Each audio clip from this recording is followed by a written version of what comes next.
The horrendous gang rape and murder of Siva-Loganathan Vidya shocked the nation and sparked protests across the north. The court case continues to be heard in the Jaffna High Court today.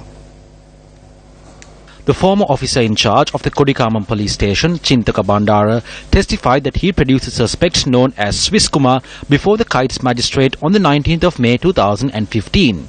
The witness is currently serving a 10-year jail term for a separate case.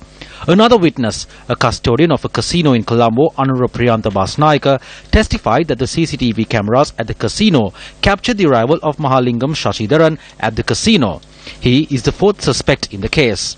It was revealed in court that the 4th, 7th and 9th suspects in the case had purchased liquor from a tavern in Kotahena on the day of the murder. A custodian of a lodge in Vallavatta revealed in court that the suspect known as Swiss Kumar had reserved a room in the lodge from the 8th of May 2015.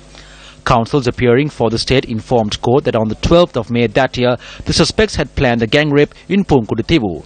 Former Jaffna HQI Mahinda Balasurya testified that a sub-inspector Sri Gajan had questioned Swiss Kumar and let him go without communicating this to him.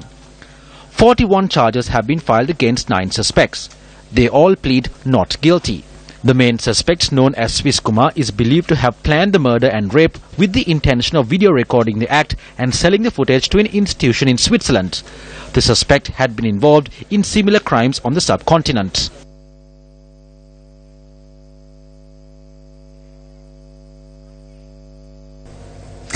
We now cross over live to Chaturanga Hapwaratri for the latest developments on the national payment platform.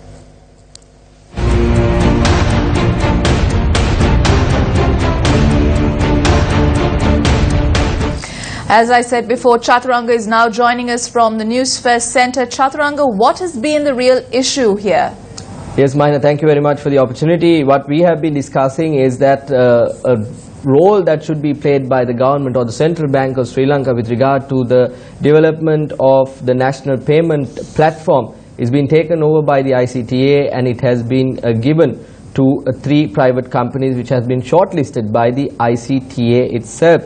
If you take a look at the companies that are involved, we know that a company by the name of Total Pay is involved in this system as well. Now, if you take a look at the shareholding list of Total Pay, there are names like Iswaran Subramaniam, Durga Chellaram, Steve Ephramus, Isha Niroshan Levis Pereira, and Radhakrishnan Senduran. Now, if this is to happen with regard to the normal terms of how this is happening, this should be regulated by the Central Bank of Sri Lanka. That is the issue that we have been raising all throughout.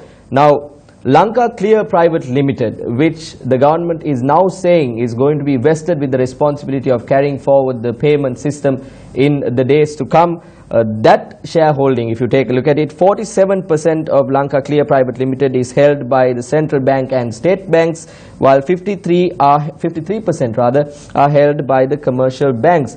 Now, this is a clear indication that the Lanka Clear Private Limited will be regulated properly through the central bank, and the regulatory role of the central bank is highlighted in the tasks that are carried out by the Lanka Clear Private Limited.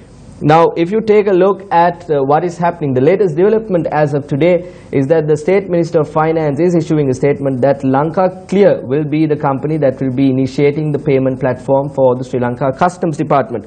This seems to be a correct step, a step in the right direction from the point of view of the government, the State Minister of Finance and the Minister of Finance himself. If you take a look at the ICTA that we've been talking extensively, the ICTA was put into place by Mr. Milinda Morogoda back in the day, and State Minister Eran Wickramaratne, who is going to speak to us in a few minutes, is the first chairperson of the Information Communication Technology Agency, or this ICTA that we are talking about. Let's hear what Minister Eran had to say today.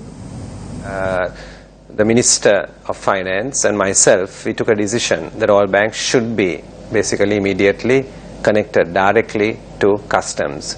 And I've just received the news that that system will go live this week, which is really very, very rapidly done. And I think it augments well for the future.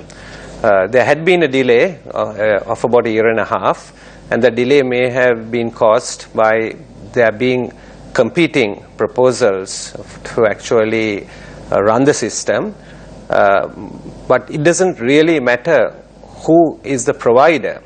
Whatever system, payment system there is, that payment system must be regulated by the Central Bank of Sri Lanka. The facility was only available to customers of two state banks, the Bank of Ceylon and the People's Bank. From tomorrow, the commercial banks and the state banks will be brought into one system, and then the investors can pay their taxes online while sitting at their office itself. We are happy that by this move is a very welcome thing, because it is controlled under the regulatory control of the central bank. Whatever transactions that will be done will be secure, risk-free, and will be the central bank too will be responsible for such transactions. And we thank the government, the minister, for taking this step. When there are no vested interests in matters like this, things can be implemented without any problem. During the run-up to what we have been reporting with regard to the CEO of ICTA, or the Information Communication Technology Agency, Mr. Muhundan Kanage, there was an issue with regard to how the spectrum of this country was to be given to a private organization in the past as well. At that instance, we requested, through the Right to Information Act that is prevalent in the country, the salary particulars of the CEO of the ICTA. However, our application was rejected at the time, and we are now in the appeal process. We are trying to receive the salary particulars of Mr. Muhundan Kanage. But we have received certain documents from a company that is involved in the United States of America, the ICT firm in the USA, where we got information that Mr. Muhundan Kanagasuryam, which is his full name, is receiving about $110,000 US dollars from this company in question. Now, these were, of course, received information from various sources that are providing information to us with regard to this story. And this is the slide that we have ready. US dollars 110.2 US dollars that he is receiving through a company in the United States. The convener of the Voice Against Corruption, Vasantha Samarasinha, also had more to say on the role played by the CEO of the ICTA. Muhundan Kanage was put at the ICTA to be appointed as a director there. The president said he should only be a director. He was made the CEO. There is a fraud. The country needs to move forward with the new technology. In that aspect, ICTA is very important. If this goes into the hands of racketeers, then the future of the country is at a risk. There are a number of allegations against this particular CEO. When there are allegations, he continues to be the CEO. Remember, they said they will provide free Wi-Fi. The balloon fell. Where is the work they did?